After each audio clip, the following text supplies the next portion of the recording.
Bonjour, vous écoutez le podcast de Virage. On vous donne des pistes pour aller de l'avant et ça se fait parfois à contre-courant. Si face à un problème, quel qu'il soit, vous vous êtes déjà dit « j'ai tout essayé, rien ne va, je ne sais plus quoi faire », alors vous êtes au bon endroit. Je suis Marina Blanchard, psychologue, formatrice et fondatrice de Virage. Mon école s'inscrit dans la lignée de celle de Palo Alto, c'est-à-dire de la thérapie brève. Et je suis Peggy Van Lierde, chef d'entreprise, journaliste et coach en développement personnel. Ensemble, nous vous proposons des réflexions pour avancer autrement. On répond aujourd'hui à une question qui nous a été posée sur Instagram, qui concerne l'éducation. Alors, quand on est en couple, qu'on a des enfants, on n'est pas toujours sur la même longueur d'onde. Pas toujours facile d'envisager les choses de la même manière. Par exemple, au niveau de l'autonomie. Jusqu'où je laisse de l'autonomie à mon ado ou pas? Est-ce qu'il peut prendre le bus tout seul? Est-ce qu'il peut pas prendre le bus tout seul? Quelle heure de fin pour la sortie? Ouais. Est-ce qu'il peut traîner tout seul après les cours ou avec ses copains en ville? Voilà, on pense à toutes ces petits moments de liberté auxquels les ados aspirent et les parents doivent accorder leur violon par rapport à ces aspirations. Et c'est pas toujours facile, effectivement. Souvent, en fait, le parent qui a le problème, c'est le parent, évidemment, qui veut mettre plus de limites.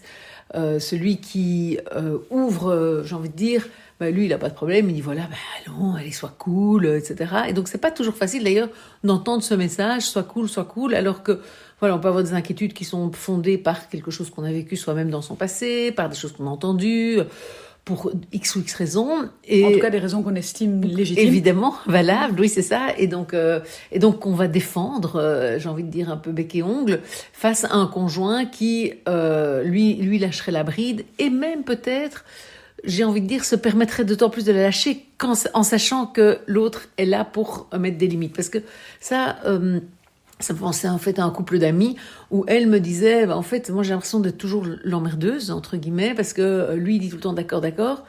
Et en lui disant, parce que voilà, elle m'en parlait et je lui dis, mais et si toi tu disais une fois d'accord pour voir ce qu'il fait?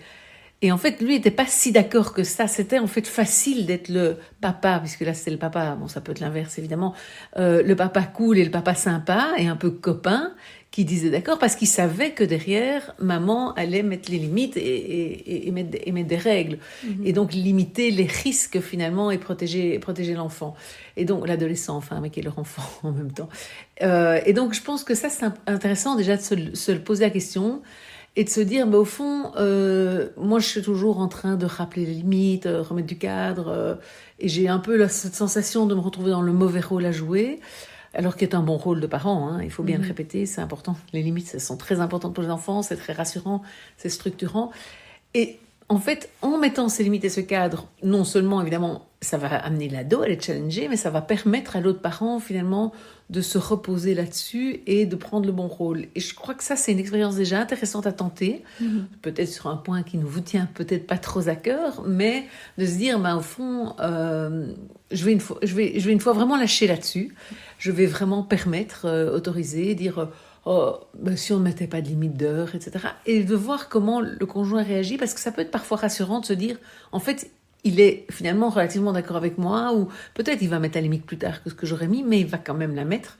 Et donc ça, je pense que c'est quelque chose d'intéressant, parce que ça peut déjà changer le jeu, en fait, et ne plus permettre à l'autre de garder le rôle à la cool, et de soi-même être toujours celui qui doit sanctionner ou rigidifier l'organisation, etc. Alors si on n'est pas dans ce scénario et que en fait l'autre est vraiment nos limites, est vraiment nos limites, à ce moment-là, je pense que c'est important de pouvoir évidemment en parler. Alors il y a des différents scénarios possibles. Soit l'autre est nos limites, mais il me laisse gérer et délègue en quelque sorte. Soit il insiste, parce qu'en fait, je disais au début, celui qui a le problème, souvent c'est celui qui veut mettre les limites, mais en fait l'autre peut aussi avoir un problème et se dire oui, mais moi, mon mari qui met trop de limites, moi, ça ne me va pas. Moi, je veux envie que mon enfant développe son autonomie. Donc, mon mari est tout le temps inquiet pour ma fille, mais c'est pas possible. Il faut qu'elle puisse apprendre à prendre le tram toute seule. Et c'est pas parce qu'elle a le tram ou le métro, enfin, Dieu sait quoi, mais c'est pas parce qu'elle n'a que 13 ans, elle serait tout à fait capable de le faire. Et moi, je lui fais confiance. Et lui, en l'empêchant. Donc, ça peut être aussi un problème, finalement, pour les deux, parce que je pense que j'ai dit ça un peu trop vite. Et donc, effectivement, si j'ai l'impression que finalement, mon mode d'éducation, parce que c'est ça, quelle que soit ma posture, que je sois celui qui met des limites ou l'autre, mon mode d'éducation ne correspond tellement pas.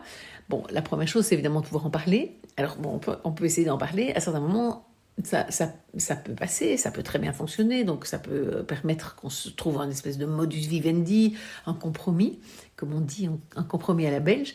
Mais on peut aussi se retrouver coincé avec chacun dans ses positions. Et donc là, je pense qu'il y a à un moment donné un choix qui doit être fait de qui va gérer quoi. Et peut-être que le compromis va plutôt être, écoute, pour tout ce qui est transport, ça va être plutôt toi, mais alors les heures de sortie, ce sera plutôt moi. Et que chaque parent puisse avoir sa responsabilité d'une part ou d'autre pour ne pas être... Enfin, j'ai envie de dire, sinon ça va être des conflits évidemment répétés.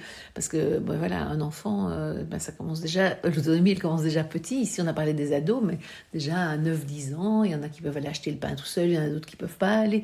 Il y a des parents qui ont plus peur, moins peur.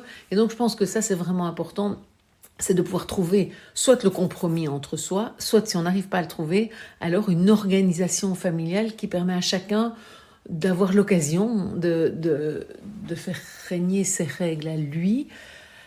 Et en même temps, du coup, ça veut dire que, je sais pas moi, le papa plus inquiet, plus protecteur, il va devoir choisir là où son inquiétude va être prioritaire et prendre peut-être cette responsabilité-là, mais devoir lâcher sur d'autres terrains où il va laisser la maman envoyer un message finalement aussi d'audace et de compétence aux enfants, parce que c'est important de le redire ici.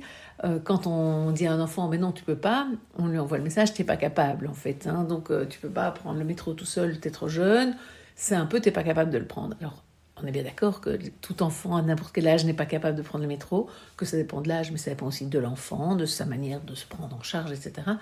Mais évidemment, plus on lui donnera l'occasion de se prendre en charge, mieux il se prendra en charge. Et donc, je pense que ce sont des opportunités à ne pas rater.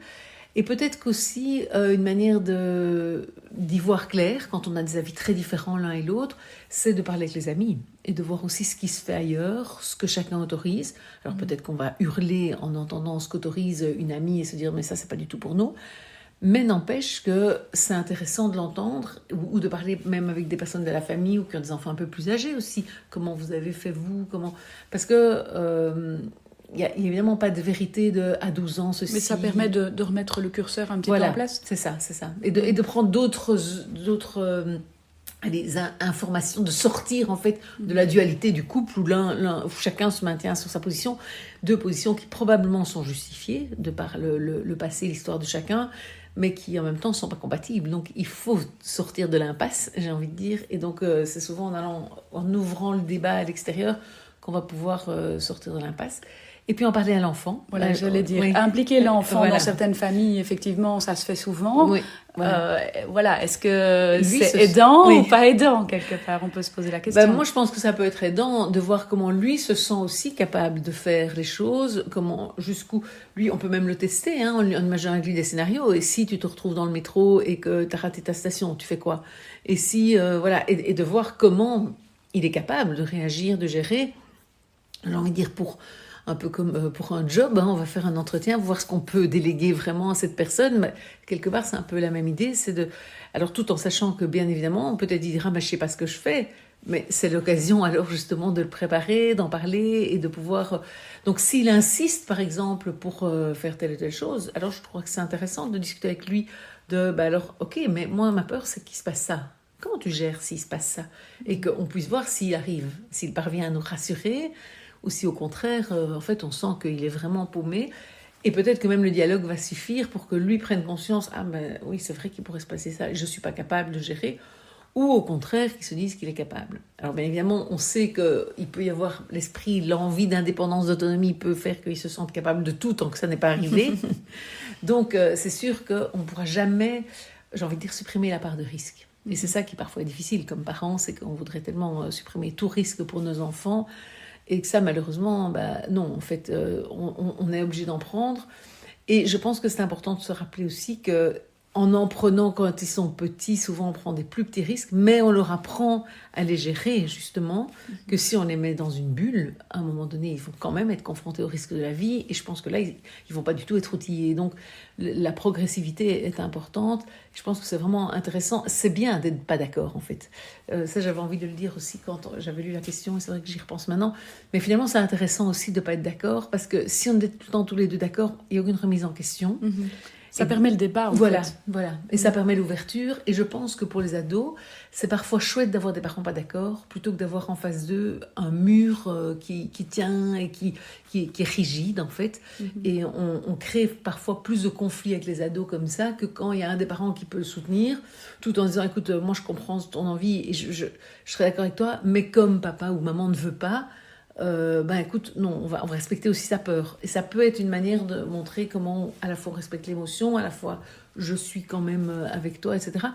Et je pense aussi que comme parent, même quand on n'est pas d'accord, on peut comprendre la frustration et rejoindre le jeune qui va dire « Ouais, mais c'est dégueulasse, tous mes autres amis peuvent faire ça, etc. » Et eux sortent tous jusque... Ils n'ont pas de limite d'heure, par exemple, c'est assez typique. Et vous vous mettez 2h du matin, je comprends pas... Dire, je comprends que tu ne comprennes pas, et je comprends que ça te mette hors de toi, et c'est vrai que c'est pas chouette, mais pour l'instant, voilà, nous c'est la limite qu'on met, et ça nous semble important de la mettre, mais voilà, et je comprends tout à fait que tu sois furieux contre nous. Et ça, de nouveau, on retrouve quelque chose dont j'ai déjà parlé plusieurs fois, mais c'est cette importance d'à la fois tenir la balise et en même temps rejoindre au niveau émotionnel pour pouvoir laisser le jeune exprimer la frustration, la colère, la déception, enfin voilà, qui évidemment suit la limite à sa liberté, quoi.